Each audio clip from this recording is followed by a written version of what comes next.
চতুর্থ স্তর হচ্ছে আল খালক, সৃষ্টি। আল্লাহ তার পূর্ণ ইচ্ছা, যা ইচ্ছা তাই চান এবং তিনি ওইভাবে সৃষ্টি করেন, যা ইচ্ছা সৃষ্টি করেন। চতুর্থ স্তরে গিয়ে তখন সৃষ্টির কথা আসবে। আল্লাহ পাক জানেন সৃষ্টি সম্পর্কে, আল্লাহ পাক জানার ভিত্তিতে লিখে রেখেছেন। আল্লাহ পাক ইচ্ছা করেন, হ্যাঁ, আল্লাহর ইচ্ছার বিরুদ্ধে হয় না। তারপরে আল্লাহ পাক ইচ্ছা করলে, যখন ইচ্ছা করেন, যেই কালে ইচ্ছা করেন, যেই সৃষ্টির কথা ইচ্ছা করেন, যেমন করে ইচ্ছা করেন, কালো করে ইচ্ছা করেন, সাদা করে ইচ্ছা করেন, হ্যাঁ, যমজ ইচ্ছা করেন, আল্লাহ পাক রব্বুল আলামিন তখন সৃষ্টি করেন, খালাক। বলতে পারবেন কেউ? প্রথম স্তর হচ্ছে আল্লাহর জ্ঞান, আল্লাহর ইলম। দ্বিতীয় স্তর হচ্ছে লিখে রাখা, আল্লাহ পাকের তকদির লিখে রাখা, তকদির লিখনি। তৃতীয় স্তর হচ্ছে আল্লাহ পাকের ইচ্ছা, ইরাদা। চতুর্থ স্তর হচ্ছে আল্লাহ পাকের সৃষ্টি। যারা তকদিরকে অস্বীকার করেছে তাদের বিভিন্ন গ্রুপ আছে। তাদের মধ্যে যারা সবচেয়ে বেশি চরমপন্থী তকদিরকে অস্বীকারী, তারা আল্লাহর ইলমকে অস্বীকার করেছে, আল্লাহর ইলমকে, সৃষ্টি সম্পর্কে অস্বীকার করেছে। তারা বলছে যে একটা লোক চুরি করে, চুরি করার আগে আল্লাহ জানে না যে এই লোকটি চুরি করবে। একটা উদাহরণ দিয়ে বুঝালাম আপনাকে। যারা তকদিরকে অস্বীকার করেছে পূর্ণভাবে, যাদেরকে বলা হয়েছে যে এই উম্মতের এরা অগ্নি পূজক, মুশরিকেরা, যারা তকদিরকে অস্বীকার করে, কাদরিয়া, তকদির অস্বীকারী। তো ওরা কি করতো? বলতো যে আল্লাহ পাক জানে না, আমরা ভালো করব না মন্দ করবো একটু পরে, আসর নামাজ পড়বেন না আল্লাহ জানে না, আউযুবিল্লাহ। তারপরে একটা লোকের কিছুক্ষণ পরে মত হবে, আল্লাহ জানেন না। যতক্ষণ না ঘটে, ঘটনা না ঘটেছে এক কথা, ততক্ষণ আল্লাহ জানেন না। ইলমকে অস্বীকার করেছে। কোন কোন তকদির অস্বীকারীরা ইলমকে অস্বীকার না, আল্লাহ জানেন, তবে আল্লাহ লিখে রাখেননি, লিখাকে অস্বীকার করেছে। দ্বিতীয় স্তরকে অস্বীকার, প্রথম স্তরটাকে মেনেছে, আল্লাহ জানেন, আল্লাহ আলিম, সবকিছু জানেন ঠিক, কিন্তু আল্লাহ লিখে রাখেননি, লিখা টিকা কিছু নেই। অথচ আল্লাহ পাক কোরআনে বলেছেন ওয়াকুল্লু শাইইন ফাআলুহু ফিজ জুবুর, প্রত্যেক কাজ, প্রত্যেক বস্তু যা তারা ফাআলুহু করে থাকে পৃথিবীতে, মানুষ করে থাকে, জিন করে থাকে, মালায়েকা করে থাকে, ফিজ জুবুর, তা আল্লাহর কাছে লিখা রয়েছে, ফিজ জুবুর, লৌহে মাহফুজে লিপিবদ্ধ রয়েছে। কোরআন আয়াতের অস্বীকার নয় যদি কেউ বলে আল্লাহ লিখে রাখেন না, হাদিসের অস্বীকার না, আসছে হাদিসগুলি। তৃতীয় স্তর কি? তৃতীয় স্তর কি বললাম? আল্লাহর ইচ্ছা। তারা বলছেন না, আল্লাহ কি করে খারাপ কাজের ইচ্ছা করতে পারেন? এখানে সংশয় হয়েছে। একটা লোক চোর চুরি করছে, একটা খনি খুন করছে, একটা লোক জেনাকার জেনা করছে, ব্যভিচার করছে, আল্লাহ কি করে ইচ্ছা করতে পারে? আল্লাহ খারাপ কাজের কি করে ইচ্ছা করতে পারে?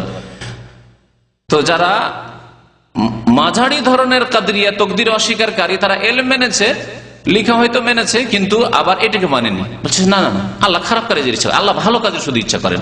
এটা লোক নামাজি নামাজ পড়ছে, রোজাদার রোজা করছে, ওগুলো ইচ্ছা আল্লাহ করেন। কিন্তু চোর ডাকাত চুরি করছে, ডাকাতি করছে, জেনা করছে, মদ খাচ্ছে, ওগুলো ইচ্ছা আল্লাহ করেন না।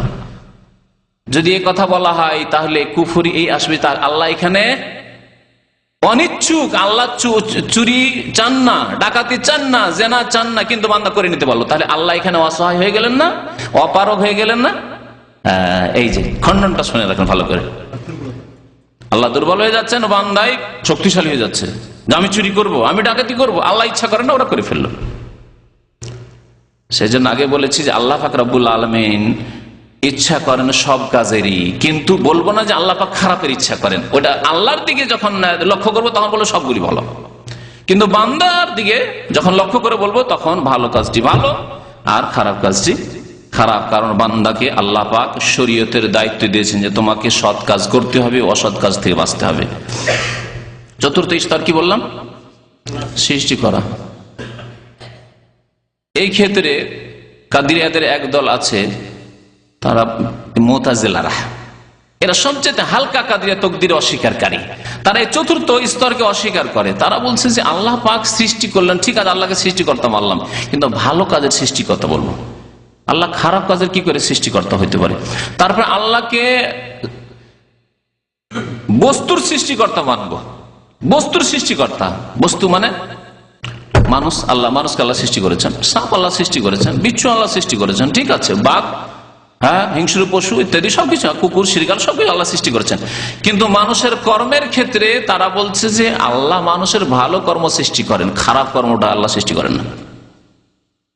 খারাপ কর্ম যেটা একজন থেকে হইল, হ্যাঁ, শিরক হইল, আল্লাহ ওটা সৃষ্টি করেন না। যদি আল্লাহ সৃষ্টি করেন তাহলে তো আল্লাহর উপরে দোষ লেগে যায়। আল্লাহকে দোষ থেকে বাঁচাতে চেয়েছে, তারপরে তার আরেক দোষে পড়ে গেছে, সেটা কি, যে আল্লাহ তাহলে খারাপটা সৃষ্টি করেননি। শুনে রাখুন ভালো করে, আল্লাহ যদি তকদির যারা অস্বীকার করেছে এই পয়েন্টে, তাদেরকে বলুন যে আল্লাহ শিরক সৃষ্টি করেননি।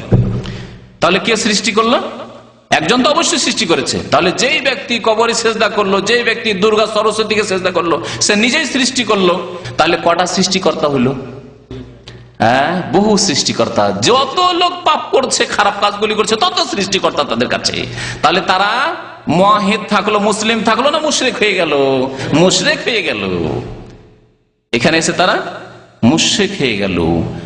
আর আহলে সুন্নাত ওয়াল জামাত তারা বলছে যে আল্লাহ পাক সবকিছুই সৃষ্টি করেছেন, কিন্তু আল্লাহ পাক রব্বুল আলামিন যেহেতু মানুষকে স্বাধীনতা দিয়েছেন ভালো কাজ করার ও মন্দ কাজ করার, সেজন্য মন্দ কথাটি বান্দার দিকে সম্পৃক্ত করে বলবো যে বান্দা, তুমি নিজের স্বেচ্ছায় স্বাধীনতায় তুমি এই খারাপ কাজগুলি করলে।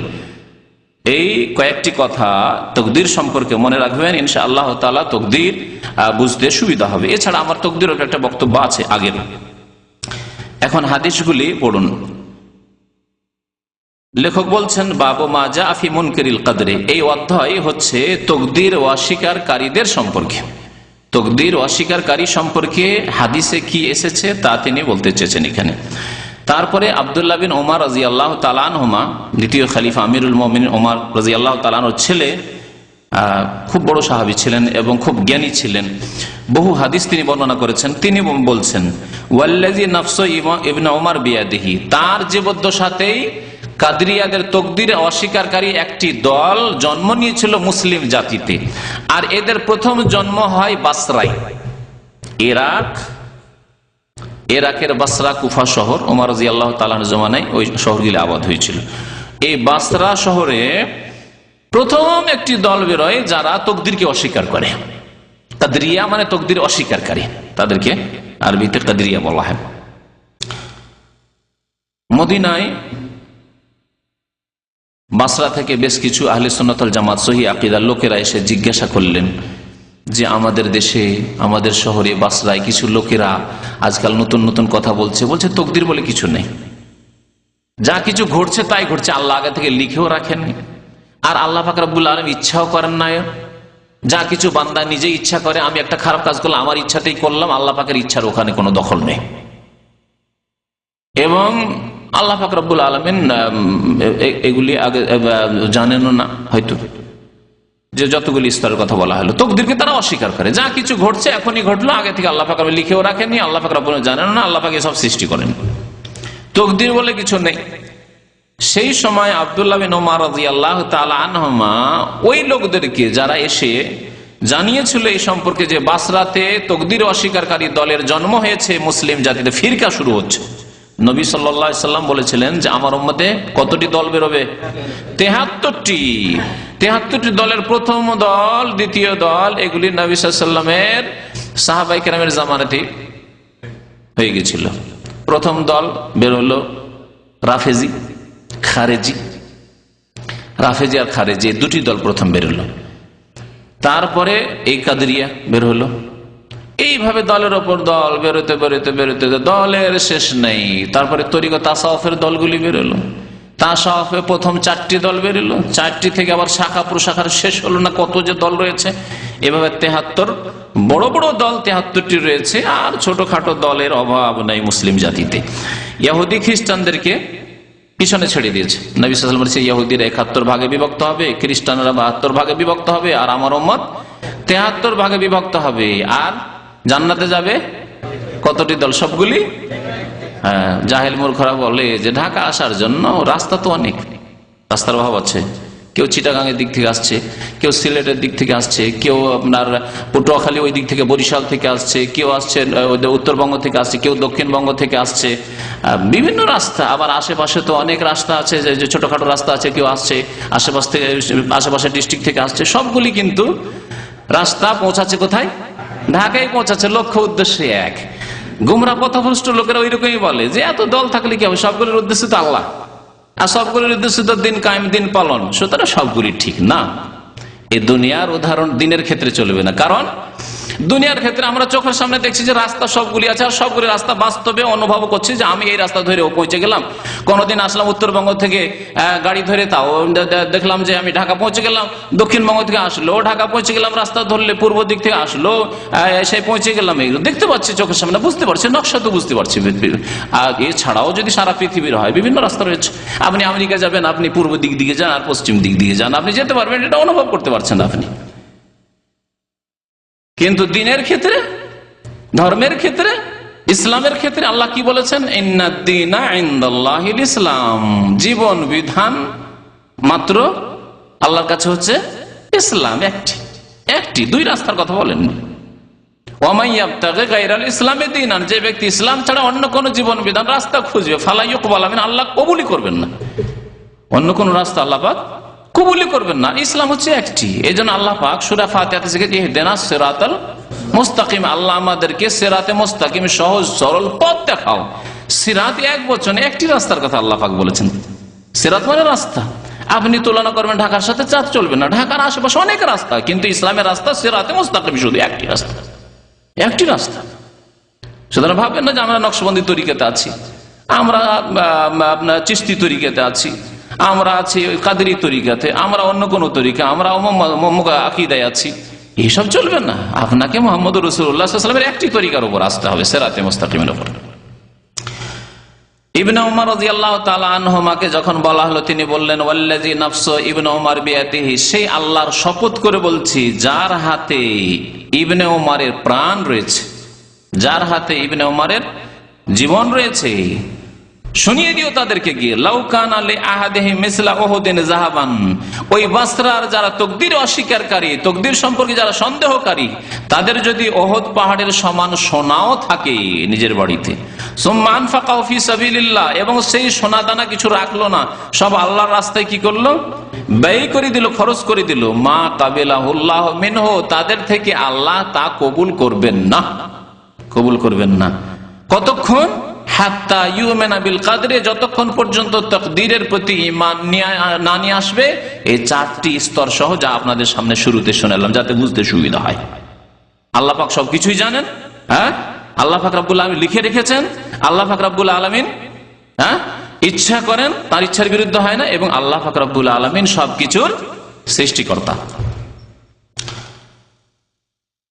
সুম্মা ইস্তাদাল্লাহ, তারপরে দলিল হিসাবে, প্রমাণ হিসাবে পেশ করলেন বিকাউলিন নবী সাল্লাল্লাহু আলাইহি ওয়াসাল্লাম, নবী করিম সাল্লাল্লাহু আলাইহি ওয়াসাল্লাম থেকে দলিল নিলেন।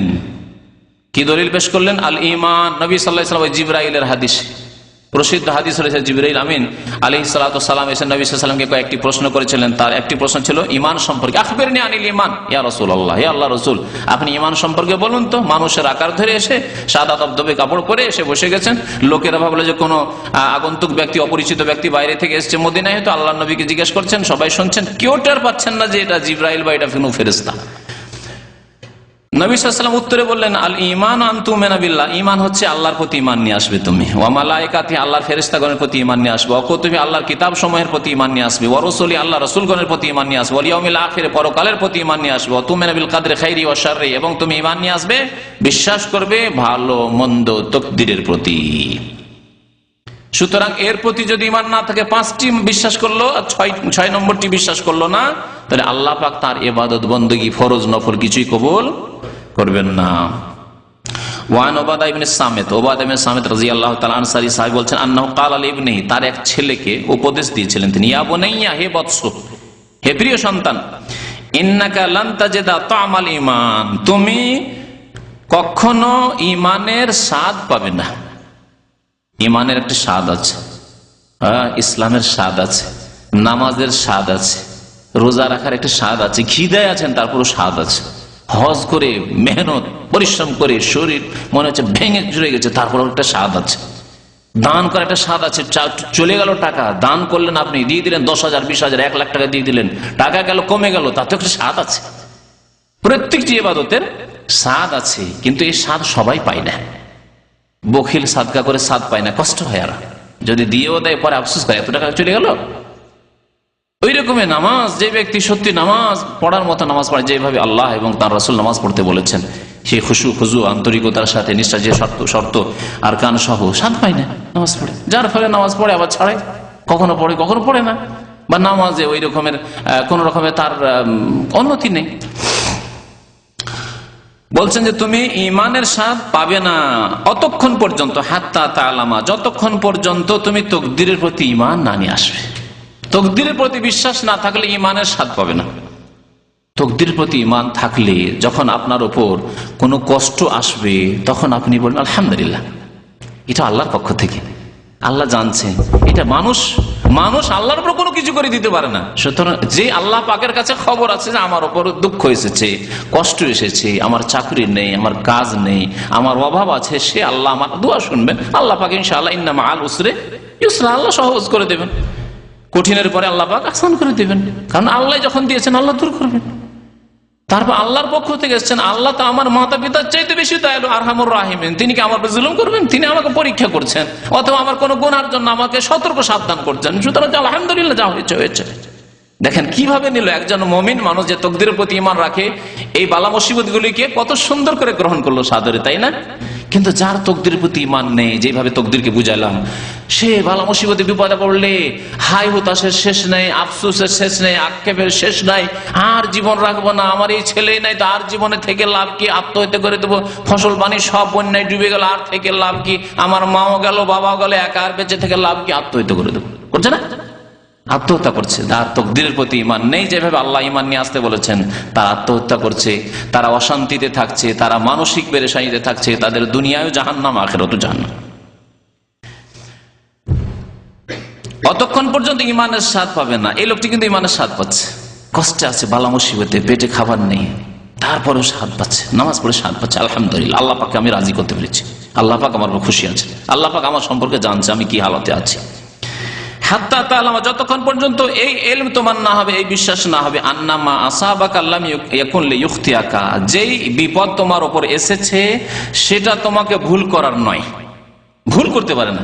এমনটা হইতে পারে না যে তোমার উপর মুসিবত ভুল করে চলে এসেছে, অথবা তোমার উপর মুসিবত এসেছে এটা অন্য জায়গায় ভুল করে চলে যেতে পারে, এইরকম হইতে পারে না। অন্যের মুসিবত তোমার উপর ভুল করে চলে আসেনি, আর তোমার মুসিবত অন্যকে ভুল করে চলে যেতে পারে না। তোমার উপর এটা লিখনি ছিল, আল্লাহ পাকের ইলমে আজল থেকে ছিল, এবং আল্লাহ পাক রব্বুল আলামিন ইচ্ছা করেছেন, আল্লাহ পাক এই সৃষ্টি করেছেন, এই বিপদ তখন হয়েছে। জি, এর নাম তাকদীর। তখন তুমি স্বাদ পাবে ঈমানের। ওয়ামা আখতাকা, আর যেটি তোমাকে মিস করে গেছে, ভুল করে গেছে, একটা দুর্ঘটনা হচ্ছিল আর দুর্ঘটনা হইতে হইতে একবারে বেঁচে গেলেন, কোন রকম বেঁচে গেলেন, এদিক সেদিক সবাই ক্ষয়ক্ষতি হয়েছে, অনেক কিছু হলো, কিন্তু মাশাআল্লাহ আপনি বেঁচে গেলেন। যে কোনো ক্ষেত্রে আপনি ভাববেন না যে আমি খুব চালাক চতুর তাই আমি বাঁচে গেলাম, আমি জেগেছিলাম আর ধরেছিলাম, অ্যাক্সিডেন্ট হয়েছিল, যারা সব ঘুমিয়েছিল, ঝিমাচ্ছিল, তন্দ্রায় ছিল, তারাই অ্যাক্সিডেন্ট হয়েছে, আমি বেঁচে গেছি। অনেকে এরকম করে না, ব্যাখ্যা করে না, পার্থিব ব্যাখ্যা করে, খবরদার না। ওমা আখতাকা, যা তোমাকে মিস করে গেছে, মানে যেই বিপদটা আস্তে আস্তে তোমার উপর আসেনি, লাম ইয়াকুন লিইউসিবাকা, সেটা তোমার উপর আসার নয়, আসতেই পারে না, কারণ সেটি তোমার ভাগ্যের নয়, অন্যের ভাগ্যের উপর ছিল, সেটা যার উপর ছিল তার উপর এসেছে।